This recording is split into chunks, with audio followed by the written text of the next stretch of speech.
Bom, pessoal, então seguindo a teoria de Arrhenius, a gente viu que algumas substâncias, quando são dissolvidas na água, são capazes de produzir íons livres e tornar a água eletrolítica, ou seja, condutora de eletricidade. Quando uma substância pode fazer isso na água? A gente viu no último quadro, na última aula, que a glicose, por exemplo, quando cai na água, não faz com que ela se torne eletrolítica. Isso significa que quando a glicose cai na água, não há formação de íons livres, ou seja, a molécula de glicose não se quebra. E aí? Por que algumas moléculas se quebram e outras não? Bom, o processo de formação de íons livres na solução, ele ocorre de duas maneiras. Ou ele ocorre por um processo chamado de dissociação iônica, ou então ele ocorre por um processo chamado de ionização. É fundamental saber a diferença de um para o outro, porque apesar de, na hora de equacionar, de montar a equação, você vê algo muito parecido, na prática, a teoria do que acontece é completamente diferente. Eu coloquei aqui, tanto a equação da ionização, que é o HCl entrando em contato com a água e formando o H+, e o Cl-, e o NaCl entrando em contato com a água, formando o Na+, e o Cl-. Então, tá vendo? As equações são iguais. Olhando para elas, não dá para ter diferença, nem ideia de quando é uma ionização e quando é uma dissociação. Mas o negócio está no conceito. Quando eu entendo o conceito de cada um delas, eu sei que um não tem nada a ver com o outro.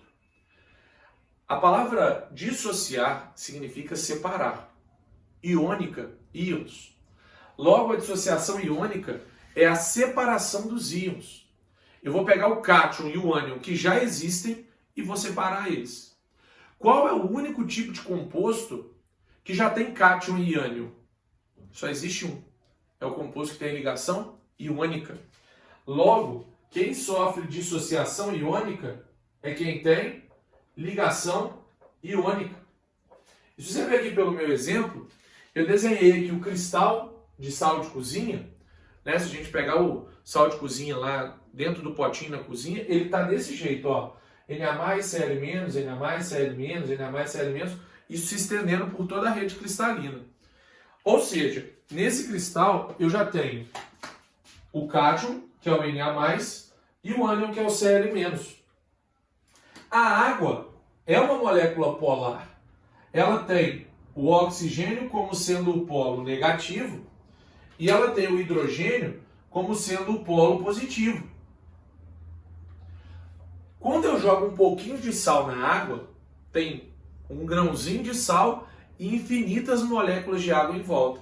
As moléculas de água começam a se organizar de forma a ir lá no sal, no cristal, e separar o cátion e o ânion.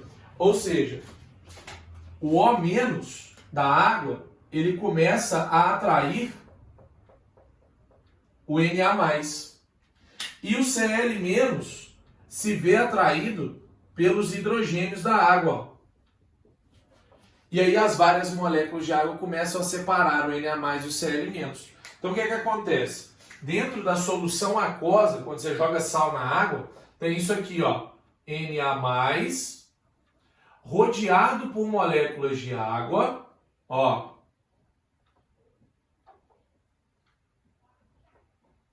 com o oxigênio voltado para ela. Porque o oxigênio é negativo, o Na+ é positivo, então o oxigênio da água acabou separando o Na+ do sistema. E o Cl- vai ter quem voltado para ele?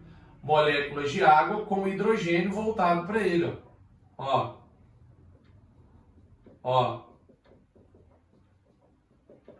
Voltado para ele.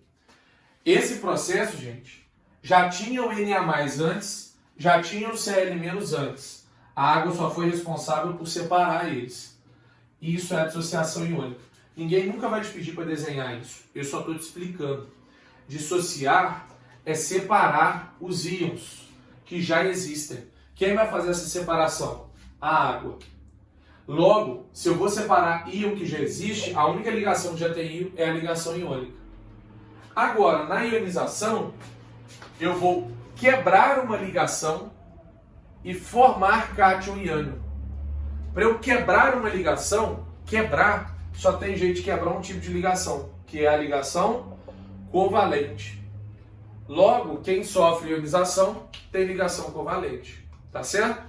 E eu botei aqui o exemplo do HCl, que como vocês sabem é uma molécula polar, ou seja, o cloro, por ser mais eletronegativo, é o polo negativo da molécula, e o hidrogênio, por ser menos eletronegativo, é o polo positivo da molécula. A água está aqui para atuar do mesmo jeito, os hidrogênios vão atacar o polo negativo, porque o hidrogênio é positivo, e o oxigênio da molécula de água, vou desenhar outra aqui para a gente não fazer bagunça, o oxigênio, que é negativo, vai atrair o hidrogênio, que é positivo, né? O oxigênio é negativo. Logo, gente, quando uma molécula de água puxar isso para lá e outra molécula de água puxar isso para cá, a ligação se parte exatamente aqui, ó. Ocorre a quebra. E essa quebra acaba liberando o hidrogênio sem elétron, que é o H+, e acaba liberando o cloro com todos os elétrons da ligação, que é o Cl-. Né? No caso, era o elétron que era do hidrogênio que veio para o cloro. Ou seja, tem íon livre aqui? Tem. Tem sim. Mas antes não tinha. Lá, tinha íon livre, íon antes? Tinha. Tinha íon depois? Tinha. Tinha íon antes? Não. Tem íon depois? Tem. De novo, ninguém vai te pedir para explicar isso. Só a definição. Eu tive que quebrar a ligação e formar o cátion e o ânion. Eu quebrei a ligação e formei o cátion e formei o ânion. Lá não, eu só separei o cátion e o ânion que já existiam na ligação iônica, né? Lembra que a ligação iônica é igual a dois ímãs que se atraem. Não existe uma estrutura física, é só uma atração. Então, se eu puxar, eu separo os dois. Na ligação covalente, eu tenho uma estrutura, que são ali os orbitais que estão entrando um no outro. Então, se eu quebrar essa estrutura entre os orbitais, um vai sair na forma de cátion e um vai sair na forma de ânion. Então, se a gente voltar agora lá no experimento de Arrhenius e pensar, por que, Gabriel, que a glicose C6H12O6, ela tem ligação covalente, mas ela não ioniza? Porque não tem ali uma polaridade expressa ao ponto da água conseguir quebrar a ligação.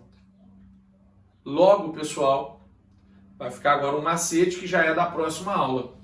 A única das substâncias que tem ligação covalente que vai sofrer ionização é a primeira função de Arrhenius, que são os ácidos. Vocês vão aprender na próxima videoaula. Somente os ácidos vão ionizar para a gente, tá? Então, por exemplo, ó, a gente pega uma questão que tem lá NaCl. Como é que eu vou saber se ela ioniza ou dissocia? Metal e ametal. Ligação iônica, então NaCl dissocia, vai conduzir eletricidade. Se eu botar aqui o NaOH e perguntar, ioniza ou dissocia? Metal e ametal, ligação iônica, ele dissocia. Se eu colocar aqui CO2, vocês vão aprender que isso não é ácido e tem ligação covalente. Tem ligação covalente, mas não é ácido, então não sofre nada. Somente os ácidos, por exemplo, o HNO3 é um ácido. Vocês vão descobrir, só de olhar vocês vão saber se é ácido. Ele é ácido, então ele tem ligação covalente, então ele ioniza. A ideia é essa, tá bom? Compostos iônicos sofrem dissociação, ácidos sofrem ionização. E acabou, só isso. Beleza? Próxima aula a gente entra falando dos ácidos para você descobrir o que é isso, afinal de contas.